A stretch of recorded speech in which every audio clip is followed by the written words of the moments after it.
It's Gene Sterator's call in a Packers-Dallas game. It's a moment that will live forever, certainly in NFL playoff lore.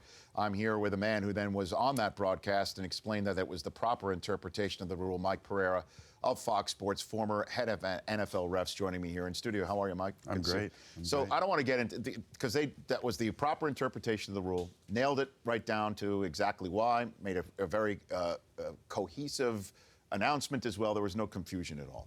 Why is the rule written this way? Tell me why the rule is written this way. Well, I'll tell you what really screwed the whole thing up was Bert Emanuel, quite frankly, back in 1999 when he made that catch in the Tampa Bay game where he stretched out, ball touched the ground. Yep. NFC Championship, ball touched the ground, and it was reversed to incomplete. Rule of catch reversed to incomplete because the ball touched the ground. We met as and I wasn't ahead of the department. Jerry Seaman was there, but they met then. But they met with the committee and said, it seems senseless that we're taking away great catches just because the ball touched the ground when he didn't lose control. So let's change the standard and let's go to control versus ball touching the ground. And that came in conjunction with replay, and then it's just kind of morphed into what has become a very difficult call to justify in your mind. And it's just the fact of if you're going to the ground in the process of going from control to possession, if you're going to the ground, you must hold on to the ball when you hit the ground. It's okay if you maintain control and it hits the ground, but on the other hand, if in fact it does come loose when you hit the ground, it's incomplete. But now, in process of completing the catch, we're seeing guys so big like Des Bryant where it takes 3 steps to get him to the ground.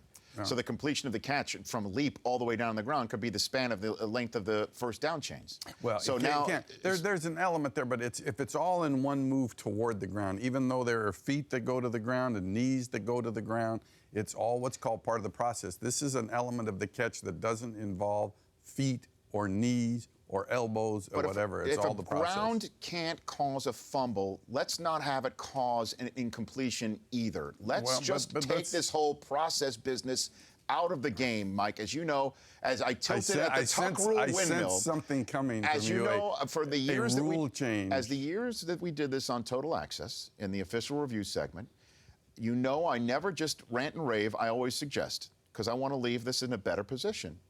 And I believe I'm right. Let's just rule change it. Let's get this whole process business out. Let's get this whole going down to the ground out. 2 hands on the football, 2 hands on the ground. It is a catch. And if the ball comes out as you're going to the ground, and if you're not already with your legs down like any old runner, and the ball comes out like Des Bryant because his knees or anything else really wasn't on the ground, then it's a fumble. Let's make it a fumble, and it should be on the receiver to just hang on to the football after 2 hands and 2 feet are 2 hands are on the ball and 2 feet are on the ground. Your thoughts? I mean, I think I have to expand it a little bit further before I agree with you. Of course, because because even in the Tuck Rule thing, it took me getting out of there before it got changed. And yet it got changed. And then it got changed. And you came and you said to me I was right all along. Well, correct? I said I didn't like the rule. I said I didn't like the rule. But I think if I was going to your thing, I would be a little concerned and have to look at a lot of plays. So here's a receiver that immediately catches the ball and he's going to the ground and the knee hits a flash before the ball hits and then it pops out. I don't think you want to make that a fumble. But you're not making that a fumble. You're down by contact before the ball comes out. No, you're not. Let's say the guy that's not touched. Let's say the guy that's not touched. But that's the same thing. But it's the same thing as any quarterback who's running for a first down, doesn't slide, goes head first, and the ball comes out, and it's like, oh, now the quarterback makes the NFL film's follies as being sort of foolish. Why can't the same thing be for a wide receiver? I think you're looking at runner versus receiver, and I don't think.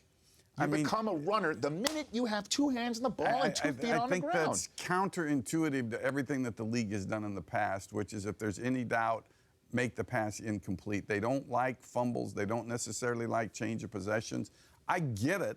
I mean, the one thing that does is it takes the gray area totally out of it. Exactly. That's the whole point. Does it turn into too many fumbles? You know what? If that is the argument from the competition committee, I would respond with this. I would rather take too many fumbles and too many turnovers than too many fans turning off the television because say, oh, that's a catch, and this is ridiculous that we're going under the hood, and I've never heard of this rule about going down to the ground, and somebody's coming out of a hood and sounding like they're making some sort of theory treatise in front of the paper chase crew. And that is not what football is. Well, that's my response. Let me say this. Fans aren't turning off their television. They say they're turning off their television because they don't like the ruling. Well, let's not take that for granted. Let's not take that for granted. But here to me is the greater issue. Sure. And we can go to your solution or not. But I do believe in the old 50 guys in the bar thing. And I've talked about this before. 50 guys sober or drunk in a bar. If they look at a play and they think it's a catch, then it ought to be a catch.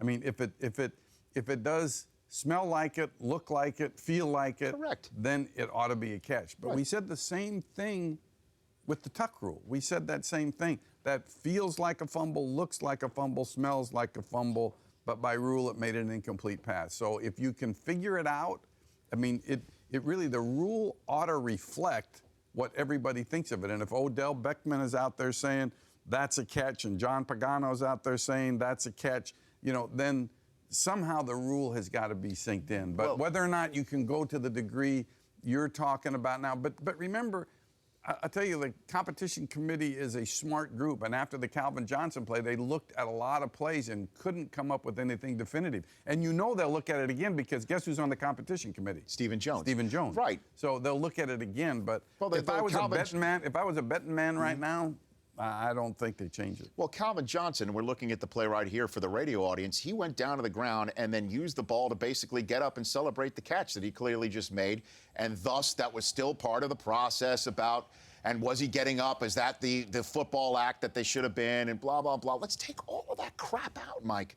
2 hands, well, in 2 a way feet, they did. End of the game. In a way they have taken it out. If the ball comes loose and going to the ground, if the ball comes loose and out, it's But they incomplete. haven't taken it out because people are now saying, well, look, he took a third step, Des Bryant, after catching the ball. And even though he's going down the ground, the third step was clearly used to propel him to go towards the goal line, that he was reaching the ball with his dominant left hand. How's that not a football act? And we could go, well, it is not a football act because he really was still going down on the ground. And why do we need to have this discussion? We shouldn't be having this discussion. And with the tuck rule, too, I want to remind you, sir, while I'm on a roll. The eyes are... You're on such a roll, I'm going to have some water here because I don't have to talk for a while. Because the whole problem I have with the tuck rule is like, well, he's tucking it back in, and thus technically that's an incomplete pass. The concept of tucking the ball in is a clear indication that he no longer intended to throw it, thus making him a guy who's no longer throwing a football and thus just merely possessing it. Hence fumble. Wait, and I'm glad that we now have. He already won this one. You mean the greatest rule in the history of sports? Stand down. You're now reported as ineligible, Brockman, just so we're for the rest of this segment. What we're talking about, right? And we're going to talk about that with Mariucci when he joins us in the third hour. But it's the same thing, though, Mike. So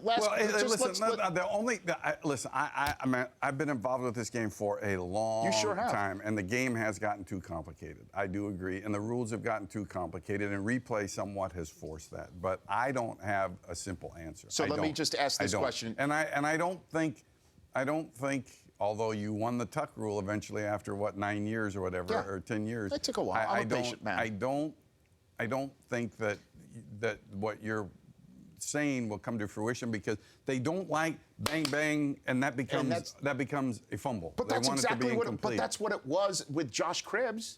Josh Cribbs, it was bang bang, and they said he was down. I didn't see the play. I was on a 3-hour drive I'm sure, back but it was to the Chicago. same thing. What we had yesterday in one of the biggest stages, Mike, was a guy who took 3 steps, reaches for a goal line and is ruled incomplete, and a guy who didn't budge an inch catch a ball. His knee was down on the ground. He didn't move at all, and that's ruled down by contact. None of it makes sense to the commonsensical fan, and that's the issue that I have with it.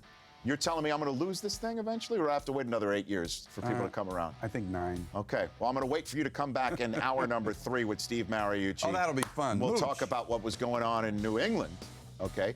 And Bobby Wagner, one of the top defenders in the National Football League, right in the middle of that stout defending Super Bowl champion defense, has confirmed to call in at the middle of the third hour. The Rich Eisen Show, weekdays at noon Eastern. On Audience.